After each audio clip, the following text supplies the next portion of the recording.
Welcome to SNAP, Survivors of Narcissistic and Abusive Personalities.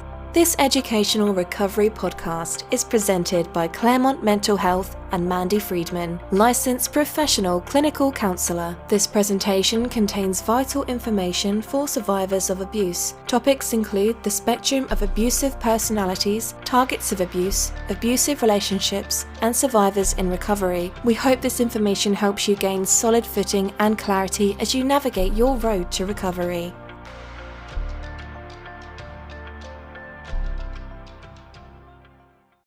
Hi everybody, Mandy Friedman here, licensed professional clinical counselor, clinically certified domestic violence counselor, clinically certified trauma professional, the creator of SNAP, Survivors of Narcissistic and Abusive Personalities, the owner of Claremont Mental Health. Today, we are talking about spiritual abuse with this guy. Guess who he is? This is my brother. Hey, I'm Andrew. Nice to meet you. And we grew up in a church. We did. We grew up in a churchy household, we might say, which is very specific to our topic today. Yep. So I thought he would be the perfect person to help me record this topic. So let's get started. Absolutely. What is spiritual abuse? Yes, so spiritual abuse is something we've experienced, definitely, probably a lot, and it's a misuse of power by spiritual leaders, church leaders, religious leaders, those types, and their failure to protect and nurture the well-being of those that follow them. Exactly. So this person has a position of power, and furthermore, it's like God gave them the power. Correct. So it's not just them, it's that they've been, ordained by God and been given the position of a shepherd over their flock, right? The ultimate gatekeeper. Yeah. And this person is using it to benefit themselves, to subjugate others, and to maintain control, to make money. Yeah? All these things. All of those things. But what is spiritual abuse not? What is it not? It's an interesting subject because it's very easy to say what it is because we've seen it quite a bit. It's a very common thing, and once you know how to identify it, you'll see it everywhere. But what it's not is those church leaders that walk the walk, talk the talk. They're actually supportive of you. They're the ones who are going to be there when you're down. It's interesting. I know one of those folks, and I spoke to one of those folks today. He's been in our life a long time, and guess where he was? Where? He was at the hospital visiting someone, and he hasn't been a minister for many years. And he's still walking the walk and talking the talk. So those are the kinds of folks that are not going to, spiritually abuse you. So many different kinds of abuse. Lots of kinds of abuse. So they're walking the walk. They embody the principles and the values in their own lives. That's how they live their lives, and that's how they treat people. And then what else? They're also approachable and are open to debates and questioning. Right, which is very important because, one of the biggest traits of a spiritual abuser is they don't want to answer questions. They don't want to be questioned because, first of all, they don't have an explanation, that's based in reality, and also because that's part of their abuse pattern. That's part of how they control you because you can't question them. They are literally, in some cases, the hand of God. They are the gatekeepers of the afterlife and your spiritual realization. So, that kind of person, you don't want to question them. Right? No. The other thing that they're not is that, a spiritual abuser is somebody that leads with coercive control. And it might be subtle forms of coercive control. But someone who's not a spiritual abuser, their leadership style is warm, caring, respectful, and understanding of your position in the world and your position in life, and treating people as individuals. That is what a spiritual leader should be like.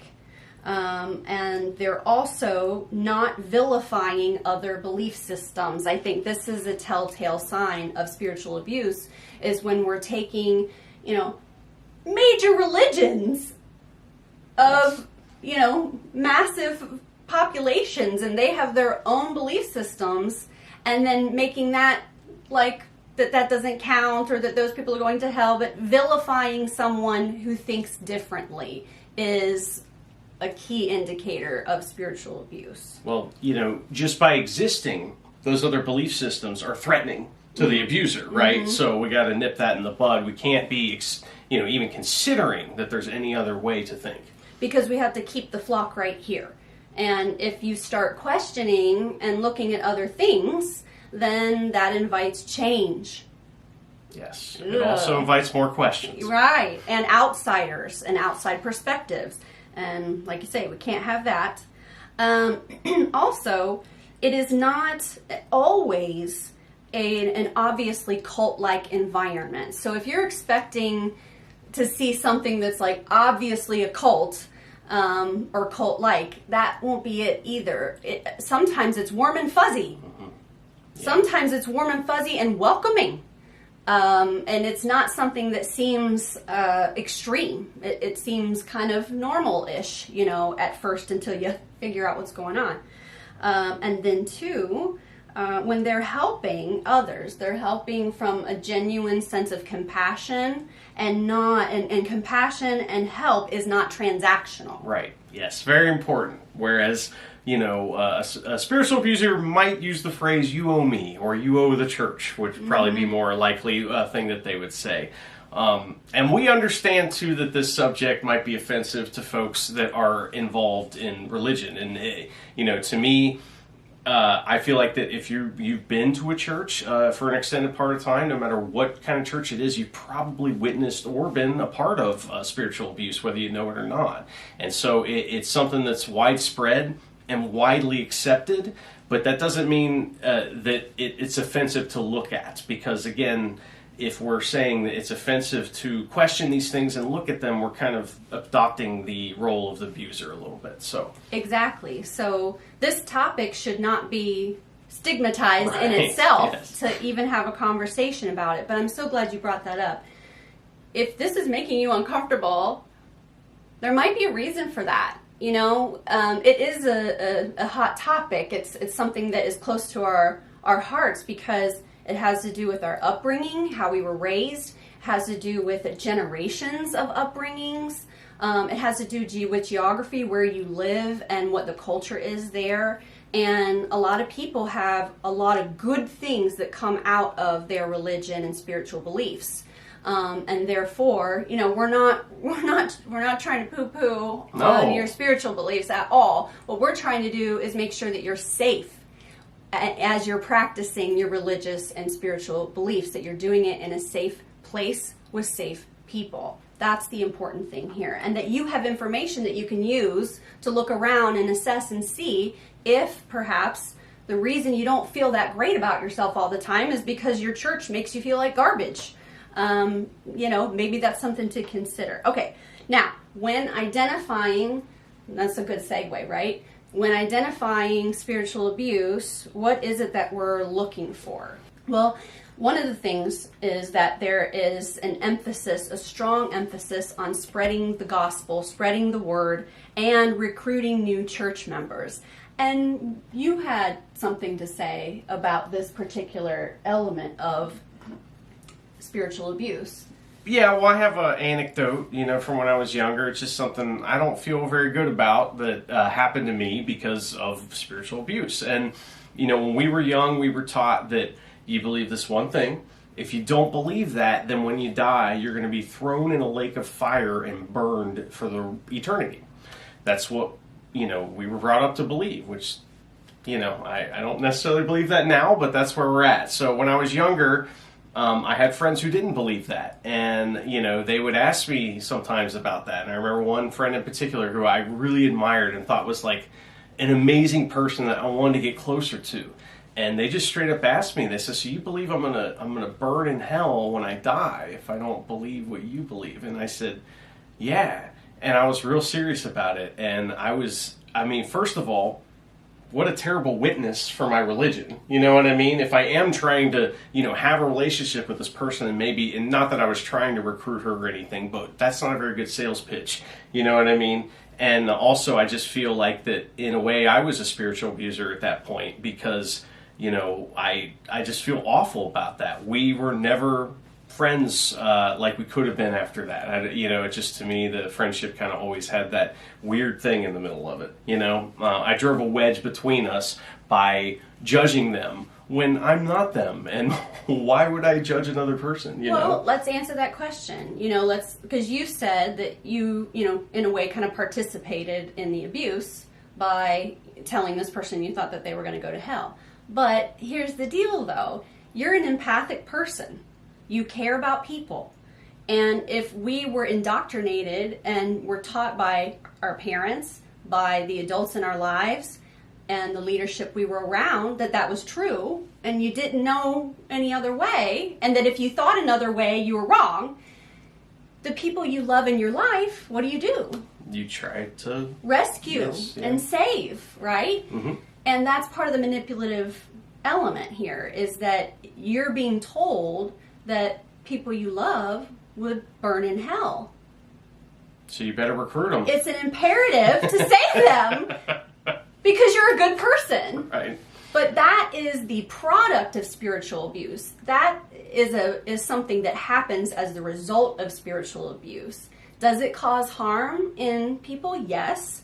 But you were not the perpetrator in that scenario. You were somebody that was indoctrinated and really genuinely thought that they were doing something good for other people. Spiritual abusers don't truly believe that they're necessarily doing great works for others. They just need you to think that about them. They need you to believe that they're doing great things and that they're compassionate and kind and that the good deeds that they do, notice that they're doing the good deeds with an audience around. Notice that it's about like accountability and subservience and who showed up and who was late and who didn't do what they were told to do. That's not the same thing as you saying, hey, best friend and someone I care about, I really feel afraid for your soul. That's a genuine, authentic thing that you're trying to help someone, but the person who's the perpetrator is more interested in lining their pockets, finding people for their bedroom. Yeah. Sorry, but that happens. Feeling important and being treated like a leader and having power over others. That's what they're getting off on. And they're weaponizing religion and weaponizing spirituality in order to play out their fantasies of control and power in a church. And guess who really loves hiding in churches? Narcissists. Narcissists and abusers love to hide in the church. It's the best place for them to hide. Yeah, kind of a playground for folks like that. Playground. And then you have people that are there with true and genuine intentions, and they're the ones that get swept up into what's happening with the manipulative, abusive types that are weaponizing it. Okay, so that was what to look for, and we said there's an emphasis on spreading the word and recruiting new members. Another thing to look for is this concept, what you mentioned a minute ago, of them being the gatekeepers of the afterlife and the gatekeepers of your spiritual self-actualization. And what I mean by spiritual self-actualization is you're on your own spiritual journey of growth that requires you to have ups and downs and bottoms and be confused and ask questions. Life is messy, and figuring out what you believe and what works best for you is a journey in itself. And that is the self-actualization part, that you can really explore that fully and make an informed decision about what it is that you're participating in.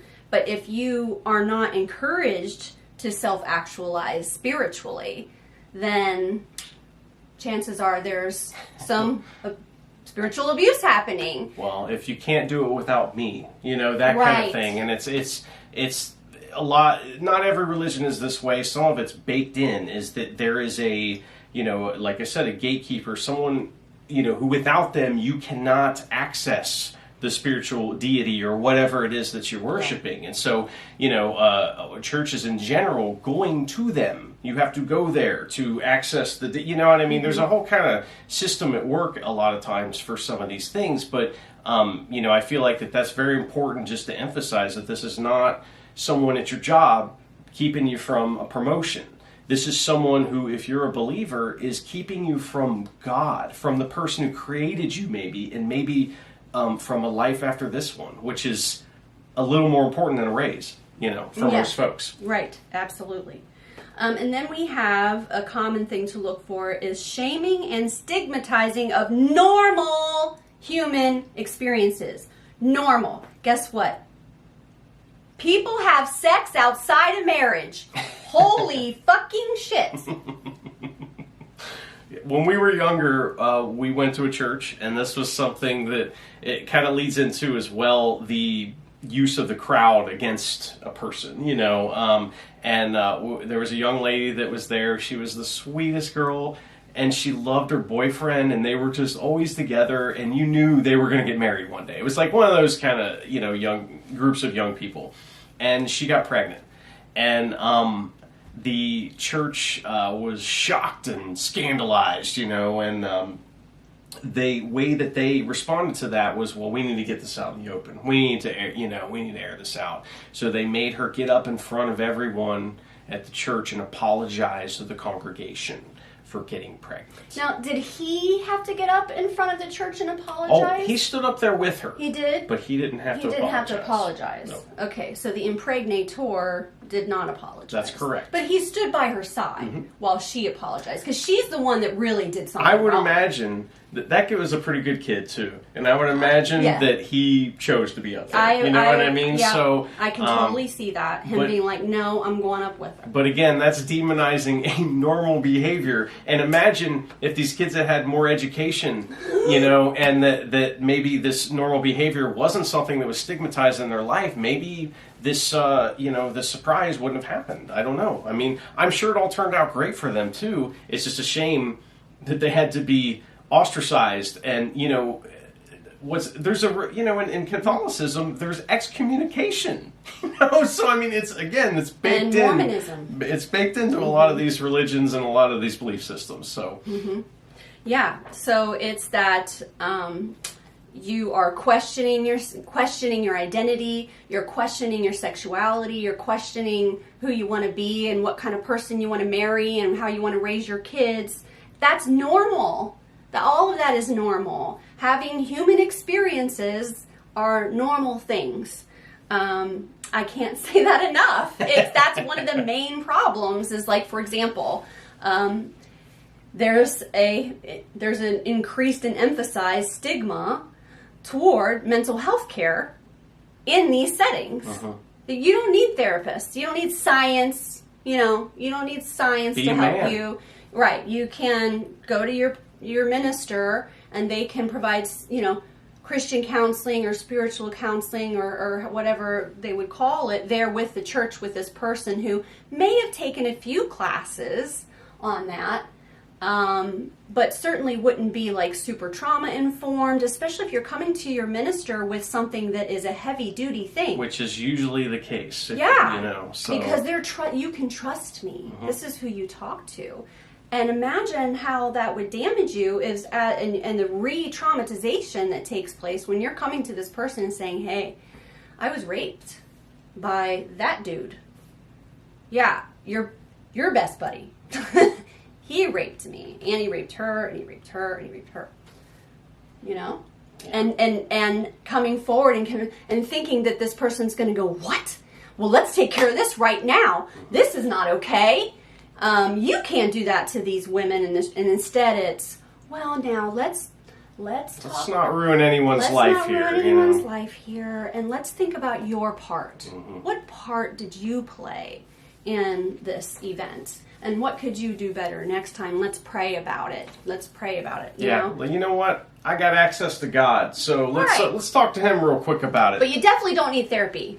And you hear that voice? I know it sounds like mine, but it's shocking how some of these things can happen, and like I said, we speak from experience, so that's why I feel confident talking about this. Let's also say that we had good experiences and we had bad experiences. So anyone that we know that might hear this, you know who you are if you're one of the good ones. And those are the people that meet you where you are in life without judgment, and they see you as a human being. and not as something that needs to be fixed. That's how you can tell the difference. Okay, also, if you notice that you get shamed or punished for questioning leaders, like we mentioned before, that would be a telltale sign. Okay, now, we're wrapping it up with the last section here, which is, how does this affect people? How does it affect people, and what do we do about it, right? Yeah. So, it affects people because these abusees are going to blame themselves. They're going to feel broken and unworthy of especially spiritual enlightenment, whatever form that might take. Not worthy of it is, that should say a lot, just that sentence there. But they might participate in abuse themselves, like kind of what I talked about a little bit, but you debunked that, so I'm not an abuser out there, right? So they believe that they're evil and damned to suffer. Like I said, they're cut off from the source of the spiritual enlightenment. They're cut off from God. From forgiveness. Forgiveness, of course, can't be forgiven, even though that's not what it says in the book. But and they can have PTSD from it. And then, kind of the biggest thing is that, guess what they're going to do? They're going to turn away from religion later in their life when they have a choice about it. And that's me in a heart, that's me in a nutshell right there. I don't want any part of it because of all the things we've experienced. Yeah. So, yeah, those are exactly the ways that it would play out. And then also, if you have kids, you would probably be forcing these like outdated and harmful views onto your children, thinking that that's you passing on something valuable to them when actually you're causing them harm. And you may not realize that until later. Right, and we may be skipping something here too, where we're thinking, you're thinking to yourself, well, these are all religious leaders. They're not. They're not all religious leaders. We did describe it that way, but it's also family members that do this. And, and people in your life, like my friend and me, and, and things like that. But family members are a big thing too, because, they're the ones pressuring the children to go to the, worship in the first place, because they want to pass on their belief system. You know who else loves the church? Abuse apologists.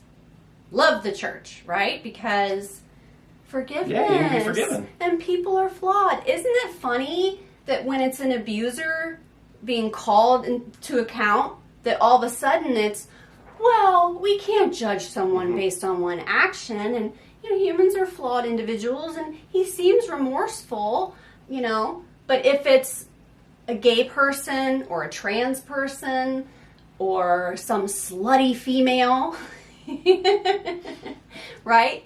Where did that go then for those people? Yeah. So it's very selective how certain things are applied based on who the person is. It's interesting. The abusers tend to stick together in churches too. Oh, man. You know what I mean? They kind of know who each other are in a lot of ways, and maybe they aren't saying it, but they're going to stick up for each other because deep down in their heart they know that one day somebody could come for them.